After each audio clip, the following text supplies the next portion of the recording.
नमस्कार दोस्तों, मैं हूं अभिनय और आप सभी का वेलकम करता हूं स्टडीइंग पे। दोस्तों, डोनाल्ड ट्रंप का जो रेसिप्रोकल टैरिफ का पूरा कंसेप्ट है, उसका जो डेडलाइन है वो है 2 अप्रैल।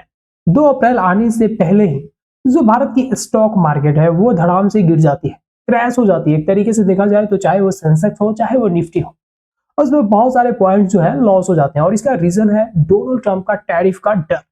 इस टैरिफ के डर की वजह से कहीं ना कहीं जो इन्वेस्टर्स हैं वो धीरे धीरे अपना कॉन्फिडेंस जो है, खास करके उन इंडस्ट्रीज में जो इंडस्ट्रीज प्रोडक्ट्स को बना के अमेरिका के मार्केट में बेचती है, उन पे समस्याएं बढ़ गई है, उन पे संकट बढ़ गया है। क्योंकि आपको पता है दुनिया भर में हमारा एक ही सबसे बड़ा जो लार्जेस्ट मार्केट है जहां पे हम सामान को बेचते हैं वो है अमेरिका, जिसके साथ हमारा पॉजिटिव तरीके से व्यापार होता है। मतलब हम बहुत ज्यादा बेचते हैं और कम वहां से खरीदते हैं, मतलब प्रॉफिट हमें होता है। और ये बात कहीं ना कहीं ट्रंप को हजम नहीं हो रहा है। तो चलिए इस वीडियो में जानते हैं कि आखिर में ये जो डोनाल्ड ट्रंप का टैरिफ का प्लान है, इसके वजह से आने वाले फ्यूचर में इंडिया पे किस तरीके का इंपैक्ट देखने को मिलेगा। दूसरे नंबर पे बात करेंगे कि अमेरिका आखिर में इतना रिग्रेसिव स्टेप क्यों उठा रहा है, क्योंकि चाहे वो यूरोप हो, चाहे अमेरिका के नेबर्स हो, चाहे वो इंडिया हो, चाहे फ्रेंड हो, सब पे टैरिफ लगाने का प्लान इन्होंने क्यों कर लिया है। थर्ड नंबर पे ये भी बात करेंगे कि जो ये ट्रेड नेगोशिएशन चल रहे हैं भारत और अमेरिका के बीच में, दोनों तरफ से अगर आप देखें तो ऑफिशियल से बातचीत में लग गए, इसका परिणाम क्या निकल के आने वाला है, और इसी की वजह से ये अभी भारत में हॉट न्यूज बना हुआ है। तो लेट्स स्टार्ट। तो आप यहाँ पे द हिंदू का एक आर्टिकल है, पढ़ सकते हैं कि India charges 100% tariff on agricultural goods, time for reciprocity, White House on eve of April 2 deadline. जी हाँ दोस्तों, यहाँ पे जो व्हाइट हाउस की प्रेस सेक्रेटरी है कैरोलिन लेवियट, इन्होंने यहाँ पे क्लियरली बोल दिया है कि भारत क्या करता है, हमारे देश पे लगभग 100% के आसपास जो एग्रीकल्चरल प्रोडक्ट्स है, जो भी एग्रीकल्चरल आइटम्स है जो अमेरिका से इंडिया में आता है, उस पे 100% का टैरिफ भारत लगाता है। इसका मतलब यह है कि अगर अमेरिका 100 रुपया केजी का जो राइस है इंडिया में भेजेगा तो वो कितना हो जाएगा, टैरिफ लगने के बाद 200 रुपया हो जाएगा।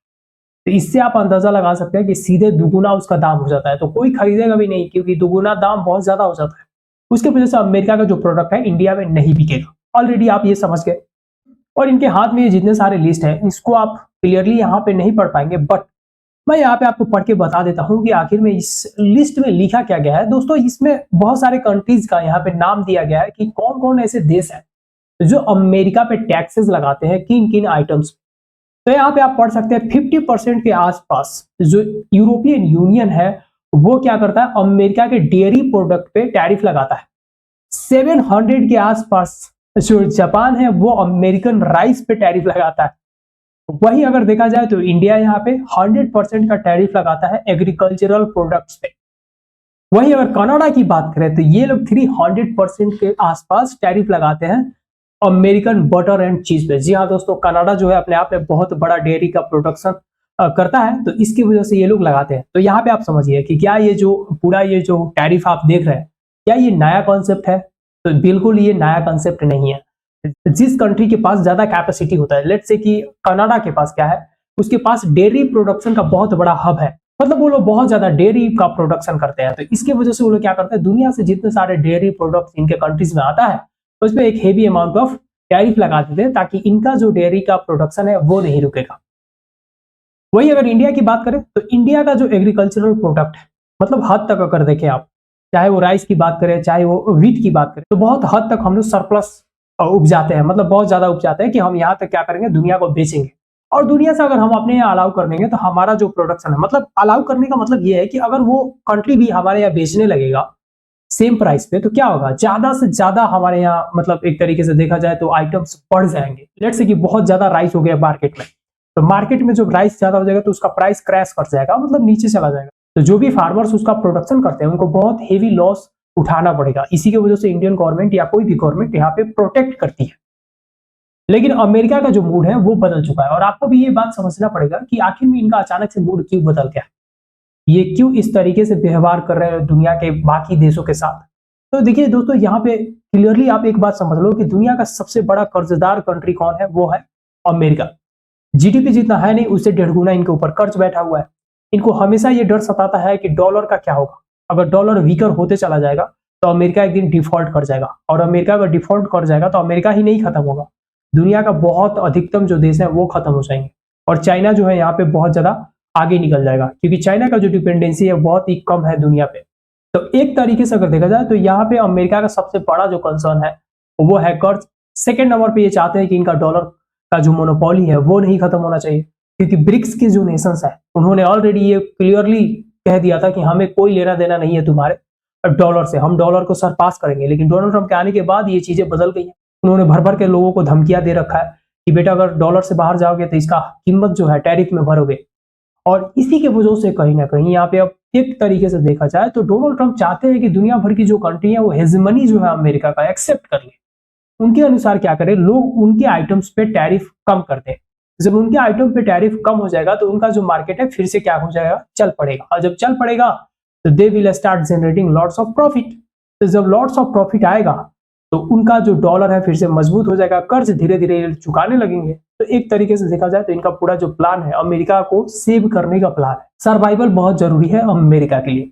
और अगर मैं आपको बताऊं कि ये जो टैरिफ है भारत पे लगा दिया जाता है तो क्या इसका इम्पैक्ट पड़ेगा भारत की इकोनॉमी पे, तो सबसे पहले समझ लीजिए कि दुनिया भर में भारत का सबसे बड़ा जो एग्रीकल्चरल प्रोडक्ट्स है वो कहाँ पे जाता है, अमेरिका में जाता है। इनफैक्ट अमेरिका को अगर देखेंगे तो अमेरिका के साथ भारत का जो ट्रेड है वो सरप्लस में है। एक तरीके से देखा जाए तो अमेरिका जो है हमारे लिए पॉजिटिव है। अमेरिका को हम सामान बेच के कमाते हैं, लेकिन अमेरिका के लिए ये नुकसान करता है। जैसे हम चाइना की बात करते हैं, चाइना हमें बेच के कमाता है तो हम क्या महसूस करते हैं कि हमारा जो है कहीं ना कहीं यहाँ पे लॉस हो रहा है। उसी तरह अमेरिका यहाँ पे फील करता है कि हमको ये बेच के कमाता है तो हमारा लॉस होता है।